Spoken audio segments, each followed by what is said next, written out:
We use it to actually examine the patient's skin when they come into the clinic. We would be able to discern deep pigmentation from the superficial pigmentation.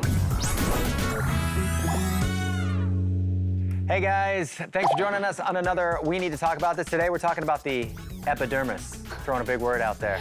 We're talking about pigmentation. Skin. Yes, skin. We got Dr. Lee. Hey, doctor. Hey guys, it's good to be on the show. Great to have you. The first thing that I want to ask is dark circles.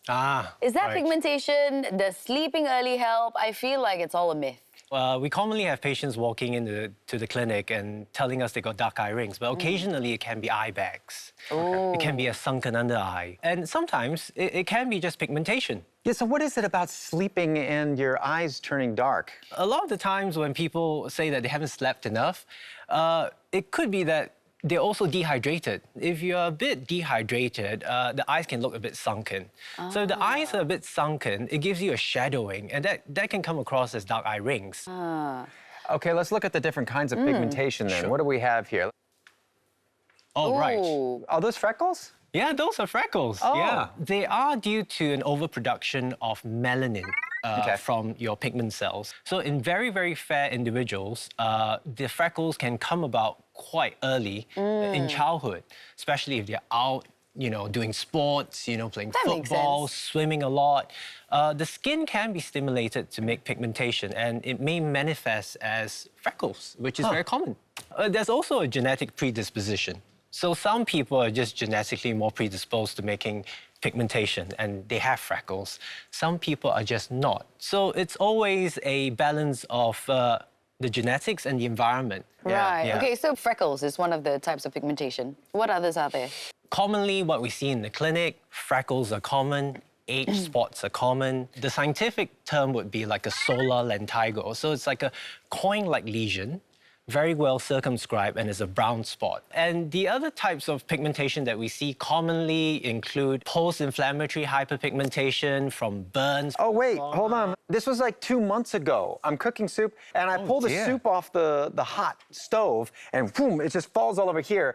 And I just got totally burned. Oh my goodness. Oh, wow. Wait, let me flash All more. right, this would be an example of post-inflammatory hyperpigmentation. It seems like it's gotten a little bit better over the last Yes. couple of months, but is this gonna go away? Usually it does go away after a long time. Okay, but, okay. When we're talking about 8 months to maybe a year and a half, it will lighten up. And the good news is that it is an area that's concealed from the sunlight. Okay, so that helps. That helps. And one other kind of pigmentation that we see commonly in the clinic is something called a melasma, more common in females, especially in Southeast Asia. We do see melasma more commonly in the darker skin types. So we're looking at the Asian population, the Southern European population, people who live along the equator tend to have a high incidence of melasma, especially in females. Why is that?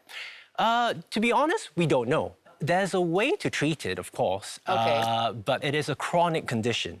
We can control them, but sometimes you can have a relapse. Let's talk about the treatments then that are available. Medically, we always go stepwise.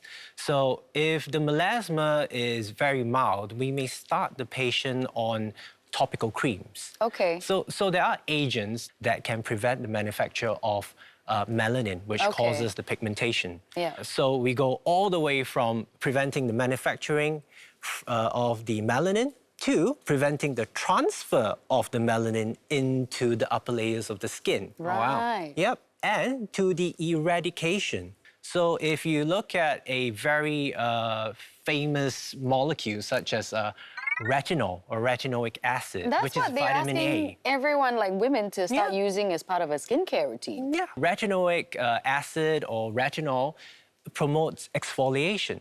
So if you have pigments already trapped in the top layer of the skin, by promoting the exfoliation, you're actually eradicating some of the pigmentation as well. Okay, there are quite a few gadgets right here. Right. What is this big machine? This is what I want to know. Well, it is a device that emits radio frequency. The boffins in the laboratories and the research facilities have come up with a way of delivering radio frequency energy in a very, very non-invasive way to the layers of the skin that affect pigmentation. Right. I'm going to use the skin model so it's easier to explain. We're only talking about this particular layer here. So if you look at it, the pigment cells are actually in the basal layer, which is this pink layer around here. You can see the small little brown dots around here. So there are a lot of stimulants in patients with melasma that stimulate the cell to make pigmentation.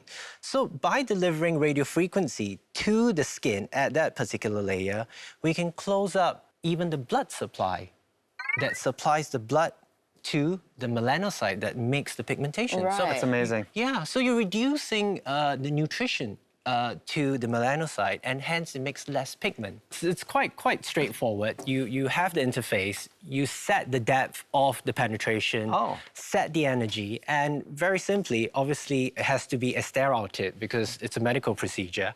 And then we just fire it up. Yeah. You can't actually fire it up now because you don't have any numbing cream. That's right. Is it like laser hair removal or less painful? Well, I haven't tried laser hair removal, but I've tried this. Yeah. So I would say, you know, this seems quite tolerable. Okay. You know. This is actually what we call a more advanced Woods lamp. It's used to discern certain kind of skin lesions as well. And we use it a lot to actually examine the patient's skin when they come into the clinic, to see whether it is a superficial pigmentation, a deep pigmentation, or if there's any other pathology that's going on in the skin. Okay. So we're going to use Catherine as the model here. Okay, shall yeah, we? I'll do it. Perfect All right. model. Okay. Yeah. So I hope it's not bad. So we can magnify the skin, and you know we can see a lot of the structures around the area, such as pores, if there are any small freckles. What we can do is even polarize the light. When we polarize the light, there we go. Now we we're can seeing it. see other structures. beautiful skin. That's more well defined. So if she I've had got any dots. pigmentation at all, structures. we could pick it up and we can tell the different depths. And in some instances, we can switch it to what we call an ultraviolet mode. We would be able to discern deep pigmentation from the superficial pigmentation. There you go. Alrighty. Yeah. So can you even prevent pigmentation? Pigmentation occurs in everyone. It gives us our natural skin color. Okay. If you're talking about preventing abnormal pigmentation, sure, there's some. Yeah, can you stop me? There from are being some whatever color? steps that you could use to do that. I'm guessing that's like the sunscreen, Yes, all the absolutely. protective Sunscreen. measures. Something that Mike clearly doesn't use sunscreen. I really should be using sunscreen. I don't do it enough. I golf all the time. And when you play golf, it's like 4 or 5 hours, right? Yeah. Wow, Absolutely. you should be wearing sunscreen. So, but okay, so let's say I go out to golf. I put on nicely in the beginning of the round. If it's an hour in and I've been sweating a lot, do I need to reapply? You absolutely do. What about this? Is the spray good enough? We find that spray-on sunscreen usually are chemical sunscreens, rather than physical blocks. If you have sensitive skin, chemical sunscreens can be a bit irritating, so it really depends. And you should apply sunscreen even in the studio because you're actually having a dose Come on. Not in the of studio. Why? ultraviolet from the lights. So then when you're doing Cut. laser... I need to go get my sunscreen. Well, thank you so much, Dr. Lee. There's been a wealth of information, a lot of stuff that you can use back home. Exactly, Okay. like Mike needing to wear sunscreen on the golf course and we needing to wear sunscreen right here in the studio, which is crazy. we need to talk about. Thank you so much. We'll catch you next time on We need to talk about this. If you like this clip, don't forget to catch our main series, Let's Talk About Health, on Channel 5 and MeWatch.